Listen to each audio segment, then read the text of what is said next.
حضرت موسیٰ علیہ السلام سے ایک آدمی نے درخواست کی کہ اسے جانوروں کی زبان سکھا دیں تاکہ وہ ان کی باہمی گفتگو سمجھ سکے۔ حضرت موسیٰ علیہ السلام نے فرمایا، اس بات کو چھوڑ دے کیونکہ اس میں کئی خطرات پوشیدہ ہوتے ہیں۔ قاعدہ ہے کہ جس بات سے منع کیا جائے اس کی طرف رغبت اور بڑھتی ہے۔ عرض کرنے لگا، سرکار آپ علیہ السلام اللہ تعالیٰ کے نائب ہیں، میری استدعا قبول فرمائیں۔ حضرت موسیٰ علیہ السلام نے فرمایا، یہ نہ ہو کہ کل تو پچھتائے، کیونکہ تو یہ نہیں جانتا کہ تیرے لیے کون سی چیز بہتر ہے اور کون سی چیز بہتر نہیں ہے۔ بارگاہ الہی سے حکم ہوا، اے موسیٰ علیہ السلام اس کی تمنا پوری کر دے۔ اس شخص نے کہا، اچھا سارے جانوروں کی زبان نہ صحیح، صرف میرے گھریلو پالتو جانور کتے اور مرغ کی زبان سکھا دیں۔ حضرت موسیٰ علیہ السلام نے فرمایا، جا آج سے ان دونوں جانوروں کی بولی پر تجھ کو قدرت حاصل ہوگی۔ وہ شخص یہ سن کر خوش خوش اپنے گھر چلا گیا۔ صبح ہوئی تو خادمہ نے دسترخوان جھاڑا، اس میں سے رات کا بچا ہوا روٹی کا ٹکڑا زمین پر گرا۔ مرغ وہ ٹکڑا اٹھا کر لے گیا۔ کتے نے کہا، دوست تو دانہ دنکا کھا کر بھی اپنا پیٹ بھر لے گا، اگر روٹی کا ٹکڑا مجھے دے دے تو میرا گزارا چل جائے گا۔ مرغ نے کہا، میاں صبر کرو، خدا تجھے بھی دے گا، کل ہمارے مالک کا گھوڑا مر جائے گا، تم پیٹ بھر کر کھائیو۔ وہ شخص ان دونوں کی گفتگو سن رہا تھا۔ وہ فوراً اٹھا، اس نے گھوڑا کھولا اور جا کر منڈی بیچ آیا اور نقصان سے اپنے آپ کو بچا لیا۔ دوسرے دن بھی روٹی کا ٹکڑا مرغ لے اڑا۔ کتے نے غصے میں آ کر مرغ سے کہا، اے فریبی، یہ دروغ گوئی کب تک چلے گی؟ تو جھوٹا ہے، ارے اندھے نجومی، تو سچائی سے محروم ہے۔ مرغ نے جواب دیا۔ وہ گھوڑا دوسری جگہ مر گیا۔ مالک نے نقصان سے بچنے کے لیے گھوڑا بیچ ڈالا تھا۔ فکر نہ کر، کل اس کا اونٹ مر جائے گا اور تو خوب پیٹ بھر کر کھانا۔ یہ سن کر مالک اٹھا اور اونٹ بھی بیچ آیا۔ اس طرح اس نے اس کے مرنے کے غم اور نقصان سے اپنی جان بچا لی۔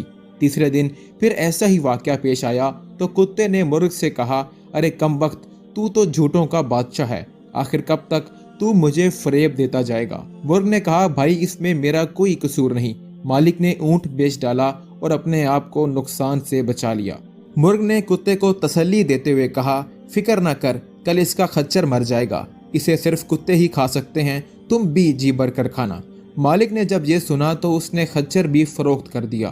مالک اپنی ہوشیاری پر بے حد خوش تھا کہ وہ یکے بعد دیگرے 3 حادثوں سے بچ گیا اور کہنے لگا، جب سے میں نے مرغ اور کتے کی زبان سیکھی ہے، قضاء و قدر کا رخ پھیر دیا ہے۔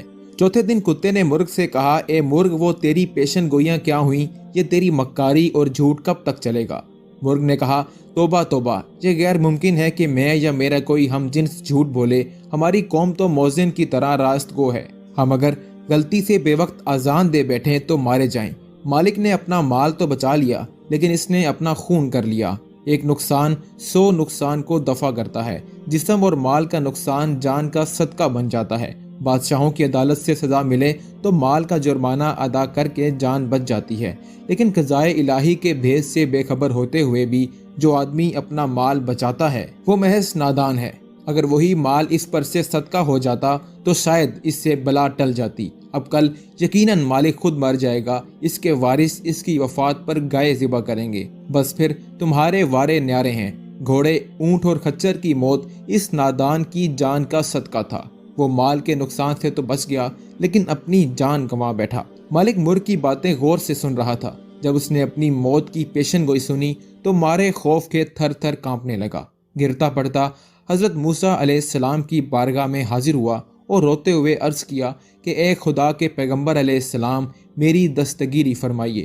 حضرت موسیٰ علیہ السلام نے فرمایا کہ میں نے تمہیں کہا تھا اس ہوس کو چھوڑ دے کیونکہ اس میں کئی خطرات پوشیدہ ہیں، مگر تو نہ مانا۔ اے عزیزم، اب تیر کمان سے نکل چکا ہے، اس کا لوٹ کر آنا فطرت کے خلاف ہے، اب میں تیرے لیے سلامتی ایمان کی دعا کر سکتا ہوں۔ یہ سن کر اس نوجوان کی طبیعت دفتن بگڑ گئی اور وہ کرنے لگا، یہ اس کی موت کی علامت تھی۔ اس کو گھر لے جایا گیا، گھر پہنچتے ہی وہ مر گیا۔